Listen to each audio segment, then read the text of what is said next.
Alright, guys. So, CES 2025 just came, and there is a lot of excitement with the new 2025 TVs that are going to be coming out in roughly just a few more months. And this is honestly the best time to get a 2024 TV model because mostly you're not going to get that much better from the previous year models. And this is actually what got us really excited to check out the LGB4 that we have getting delivered in just a couple of weeks. But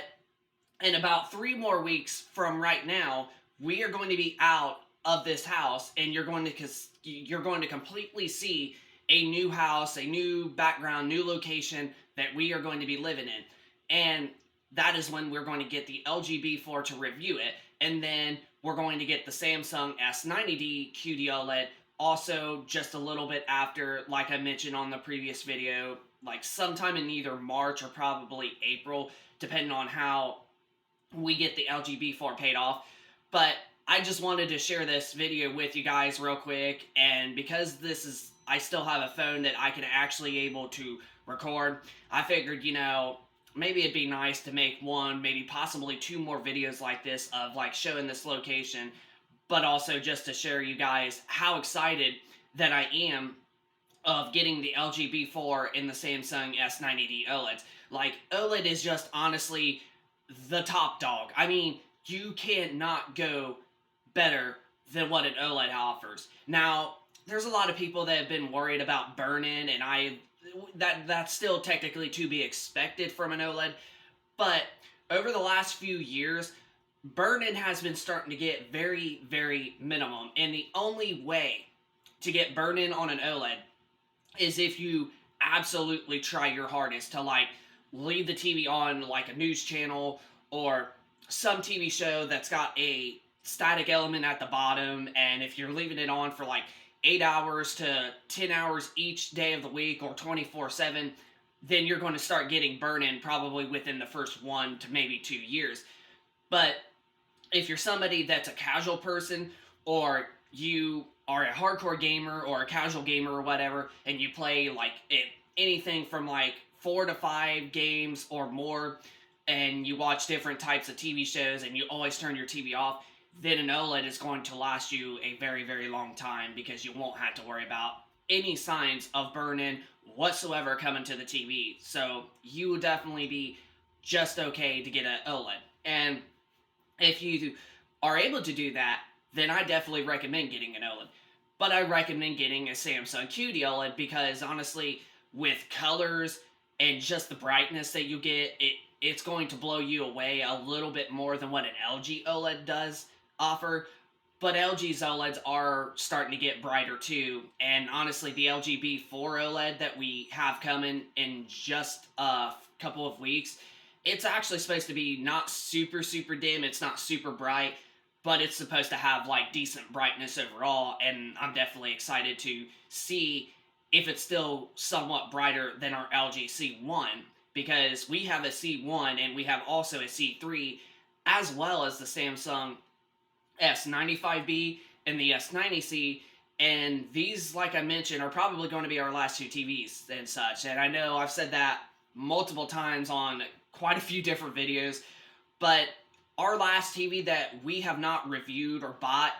was the Sony X90L, and that was back in April of last year. So we definitely haven't bought a new TV in quite a while now. So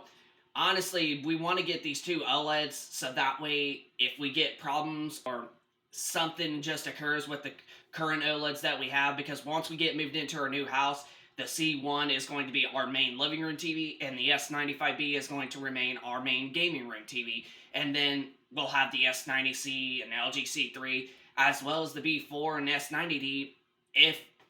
something ends up breaking or messes up on the TVs. But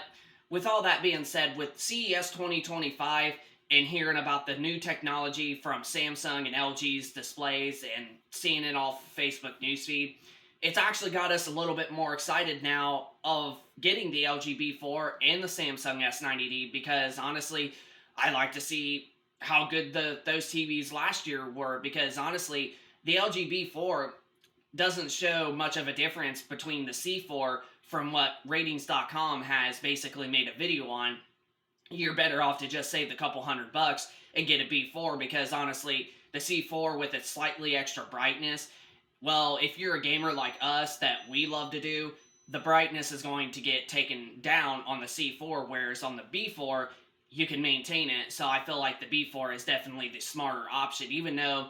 it can also do 144 hertz. The C4, however, rather than the B4, can only do 120 hertz. But you're not getting above 120 hertz really on console gaming at all for like the PlayStation 5 or Xbox Series X, or even the PlayStation 5 Pro. So honestly, I think that's definitely the right call for us, for, you know, to have another TV like that to play console gaming, because we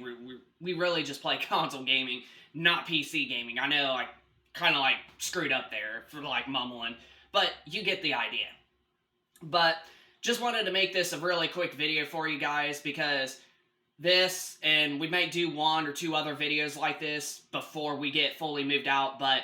we are officially going to be moving out of this house that you are currently seeing in the background in just 3 weeks from this weekend. So we're going to be out relatively soon, and you're going to have a whole new place to look forward to, especially with our webcam videos like this and off of our PC. But just wanted to make a video to share with you guys about how more excited I should say, we are of trying out the LG B4 and the Samsung S90D last year TV models, from all the new ones getting announced that are going to be coming out relatively soon in the next 2 to 3 months. But if I was you, I would absolutely get a last year model that's cheaper while you can, because the 2025 models, like if you look at like the LG B4 to like the probably C5 or B5, I don't think you're going to most likely see much of a difference. And even the same thing from the C4 to the C5, even though I know I just said that from the B4 as well, you're really not going to see much of a difference. And then the S90D, well, the S90F is probably not going to be also that much different from the S90D, except maybe just tiny bit of extra brightness, but you're not going to really tell unless you have the TV side by side. So yeah, if you was in the market to look for a new TV and you were trying to figure out which one to get, I would absolutely get last year's model and save yourself some money, because you're still going to get like the same experience no matter what. But the B4 is going to be coming in a couple of weeks. It's going to come into one of our last few days living here, but we won't do the unboxing or the review video until we get moved into our new house. So we're just going to simply put the LG B4 in our kitchen for a little bit, just like leaning up against the wall, because there's like no space in here, until we get moved in a few days after it gets delivered. And then once we get everything set up in our new place, then we're going to do the unboxing and the review video. And then once we pay it off, then the S90D Samsung will be the one next. And then after that, we probably won't buy another TV for at least 1 to maybe 2 years. Because honestly, it is starting to get very, like, we're starting to get burnt out of the whole idea of doing this. And because OLED is definitely just what we like, especially QD OLED, then we got basically plenty of OLEDs if 2 of our OLEDs end up crashing on us or just taking a dump on us. So, but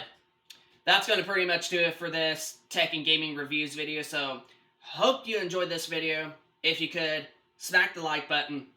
subscribe if you're new to this channel, and also comment down below. Comment down below of your thoughts if you are excited about the TVs for 2025, or if this helped you decide on to get a last year 2024 model TV rather than spend the, more money on the new models when you're really going to pretty much just get technically the same experience. So let us know in the comment section down below of your thoughts if you were interested in a TV, or if you're going to look forward to getting a last year 2024 model. But tech and gaming reviews, rate, comment, subscribe, and we shall see you later in the next one. Peace.